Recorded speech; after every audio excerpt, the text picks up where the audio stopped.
speaking of living legends, that's what Malcolm Blight is in Adelaide. There's no doubt about that. And to the football world. The Crows flew back this morning, and I spoke to Malcolm when we talked about the quality of the match before he got on the plane. The standard of football was amazing, really, and it did take us back to last year, but it was even better, I think, because the opposition was better. Yeah, they controlled the game in the first half, didn't they? Particularly that second quarter, and you know, to turn it round in a half a game of footy or at half time was just. I mean, I don't think you'll ever really know what happened. It was just one of those things that happened, and I'm pretty thankful for it. Did you remember much that you said at half time? I know you did a fair bit, but Eccles and Tyson were so good on the wings, weren't they, in the third quarter? And Ben Marsh, I thought, had a huge input for about 10 minutes of full forward. Yeah, they did.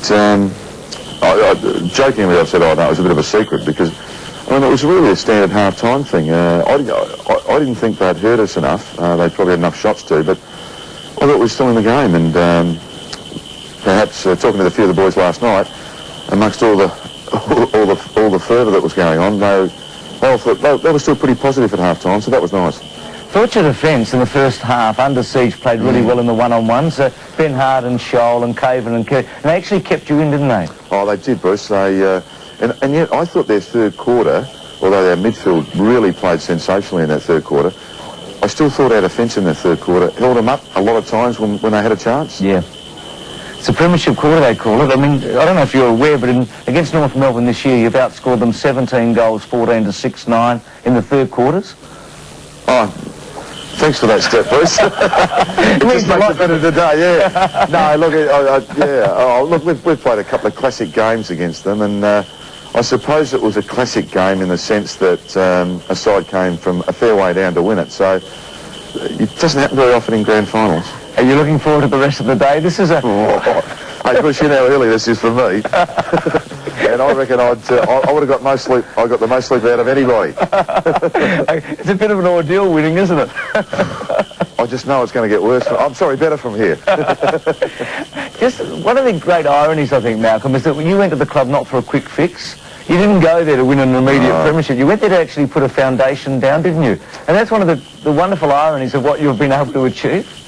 Look, I mean, I still can't describe it, and I don't think you ever can when you plan and prepare and all that sort of stuff. But I said after the game, as I said last year, I still think we've got some improvement in us, and I just know we have. You know, we've got some kids that are still learning footy. Some of the older guys are getting just better and better. So, you know, I hope that we can present ourselves again next year, and I suppose that's the thing you always want to do as a club, is just keep presenting yourself. I remember talking to you in the bar after the Fremantle match this year, and you at that stage things looked a bit low. You'd been beaten by Carlton and Fremantle, but you had such a positive outlook on your team, and you were really working towards making this a good footy team week in and week out, and that was really your ambition, wasn't it? Yeah, look, I did, Bruce, and everyone talked about that, but I mean, I thought that game, for what happened, for what we'd been through, was just one of those steps that we needed to take, and we've been on the road a long time, right?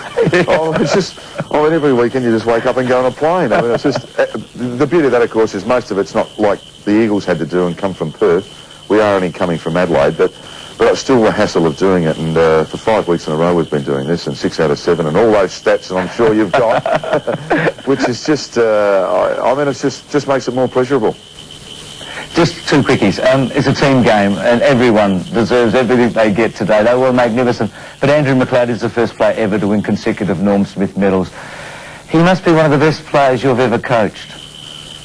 Yeah, I guess I'm a bit reserved because the kid's, he's only 22, and you know, for what he's put up with this year with a knee operation, a thigh tear, he's missed 7 or 8 games. And the last month he's done little training but was fit. I knew that. Look, he's just a terrific player. I mean, I think I'll reserve my judgment, Bruce. Yeah, good on you. And there's another theory going around that when you arrived on Friday in Melbourne, Thursday I think, or whatever, I'll give up. the bus trip, you got them to stop at North Melbourne and got all the players to get out and go for a walk. Is that one true or is that one false? No, not on the bus I was on, Bruce. That's not true. Good on you. Okay, I got rid of one. We've got rid of one. You're not as bizarre and as eccentric as we thought you were. No, of course not. Congratulations. You are officially a freak, and if you win next year, it's a miracle. Thanks, Bruce. Malcolm Blight, who said, if you win one, you're great. If you win two, you're a freak. And if you win three, it's a miracle.